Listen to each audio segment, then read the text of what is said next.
Salvage operations are a solemn reminder of just how dangerous working for Deep Rock Galactic can be, and how little management cares for your lives. Cooperation is more important than ever for your survival in these missions, or management will be sending down another team to pick the gear and resources off of your corpse next. This is a salvage mission. A previous crew lost their mini-mules, their drop pod, and their lives in this cave. Find and repair the lost mules, get the drop pod operational, and return to base. Expect heavy infestation. Try not to mess it up like your former colleagues. Salvage operations trade in some of the exploration aspects of other missions for a quick patch job on a few outdated mineral haulers and a pair of high-octane point defenses, where your team digs in their heels and sends wave after wave of glyphids to their timely end. The lack of the traditional sprint to the drop pod in the extraction period is a nice change of pace as well.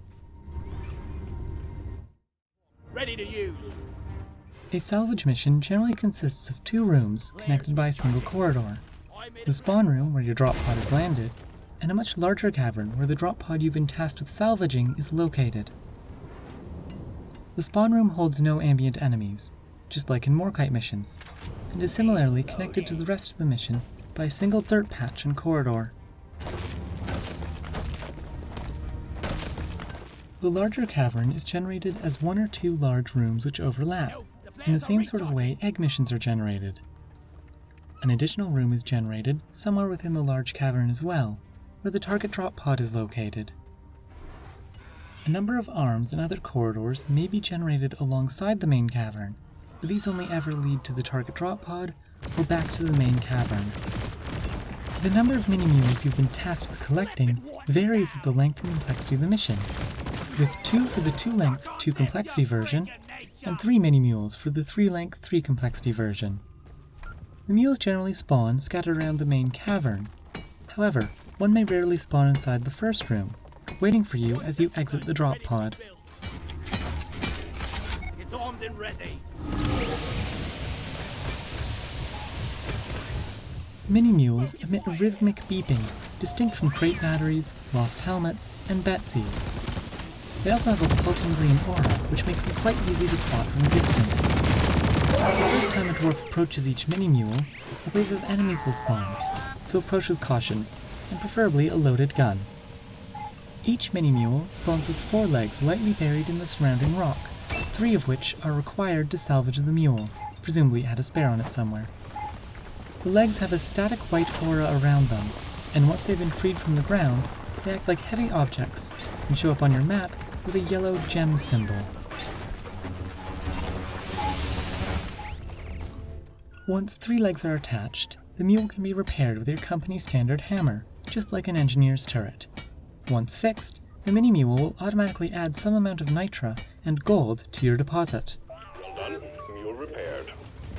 When all 2 or 3 mini-mules are repaired, the button on your mule can be pressed, and the next phase of the salvage operation can begin. Call back to the drop pod. You can occasionally come across old resupply pods half buried in the cave, which, when dug out and repaired, can provide 1, 2, or 0 50% resupplies. The black box will be located somewhere nearby to the drop pod, often right beside it.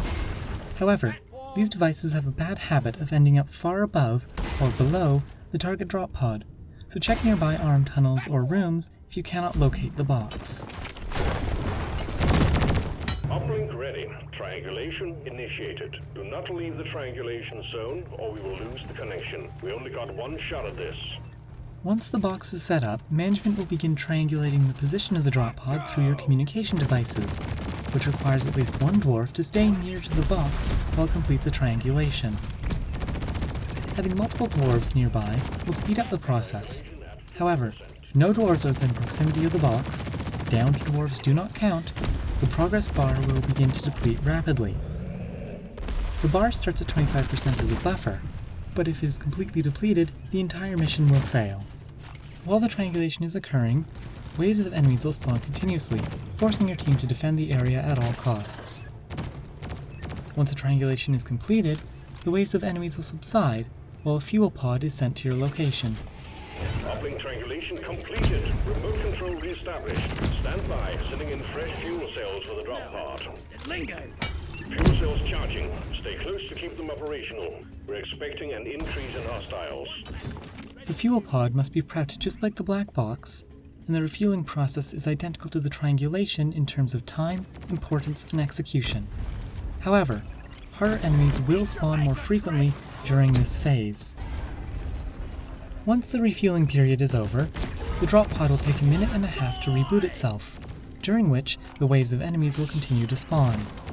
Once the reboot is over, the pod will open its doors for 1 minute as your extraction time, before heading back to orbit with all the resources you have salvaged from the previous expedition. Fuel cells fully charged.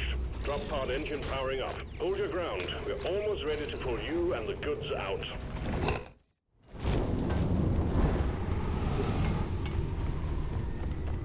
Much like in mining missions, the first room is free, so take full advantage of that to grab whatever minerals are nearby. Note, however, that if there is a mini-mule in the room, it will trigger a wave if you approach it, regardless if you are in the spawn room or not.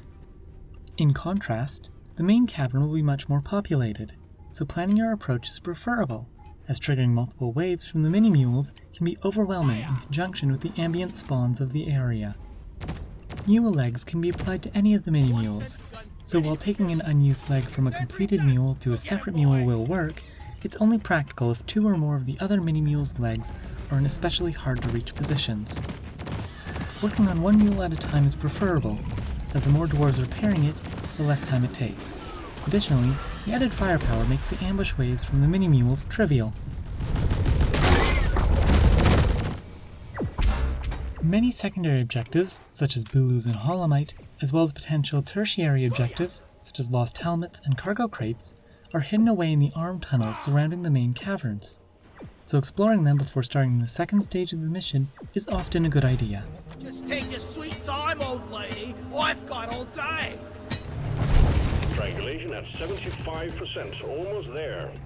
When prepping the black box, make sure everyone is ready before starting the triangulation, as different classes take differing amounts of time to properly establish themselves, with drillers and engineers taking especially long compared to the other 2 classes. While keeping as many members of your team in the zone as possible is ideal, having a single dwarf temporarily duck out of the zone to deal with an oppressor or other large threat from a better angle can make things much easier overall. The break between triangulation and refueling is pretty much your last chance to accomplish your secondary objective, do a machine event, or safely call in and use a resupply pod until the end of the mission, so don't rush to get it started. Additionally, leaving your team enough time to prepare the area is even more important here, as the more difficult enemies will tear through a lackluster defense very quickly. Despite the short extraction period, extractions during salvage missions are very straightforward, as you are already nicely set up directly in front of the drop pod. All you need to do is climb aboard.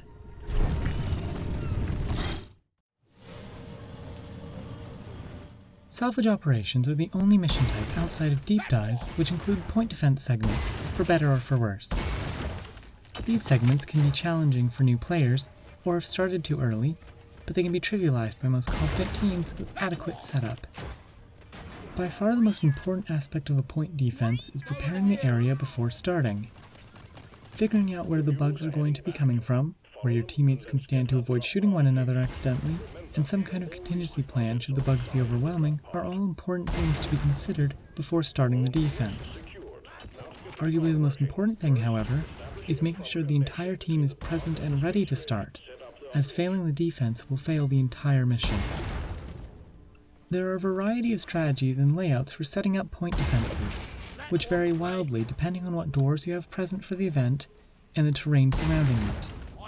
It's hard to get into specifics, as so much of the various defenses your team could come up with depend on each of your specific loadouts, but in general, engineers can patch up holes and provide flat ground for your team to stand on, scouts can light up the area and make quick flanking plays for high priority targets, drillers can carve extra room for your team in nearby walls and/or dig a bunker, and finally gunner can set up zip lines throughout the area to provide vantage points and use their shield to give your team a temporary escape from any glyphids that get just a bit too close without leaving the zone. Honestly, there are just so many strategies and interactions between different loadouts and dwarves that covering them all in this video would make it way too long, so I'll probably make another video later on just to cover some of the more interesting ones I've come across. Triangulation initiated. Do not leave the triangulation zone or we will lose the connection. We only got one shot at this. Fuel cells at 50%. Any exploder that gets into the fuel cell or uplink is a problem. An exploder infestation generates a lot of them. Additionally, if a bulk detonator gets anywhere near you, there's a significant chance the entire mission is going to go up in smoke, fire, and bits of dwarf. Volatile guts can have a similar effect to exploder infestation, to a lesser degree. This mutation can also have quite a beneficial effect as well, as the constant explosions within their ranks soften up the waves of enemies headed your way quite effectively. Haunted caverns almost necessitate someone, usually a scout, to pull the unknown horror away from the rest of the team as they do with the event, or pulling it back to the spawn room and quickly dashing back to the point defense to get it going before the horror returns. The scout's IFG, or driller's slowdown flames, can help with preventing the horror from returning too quickly, as their effects still apply to the horror despite its invulnerability. And that's it. I hope you enjoyed, and hopefully learned something as well. There's a lot to cover in this one, so please let me know in the comments if I missed anything. Next on the list is point extractions, which should be a little bit shorter. Rock and stone! Have a wonderful day.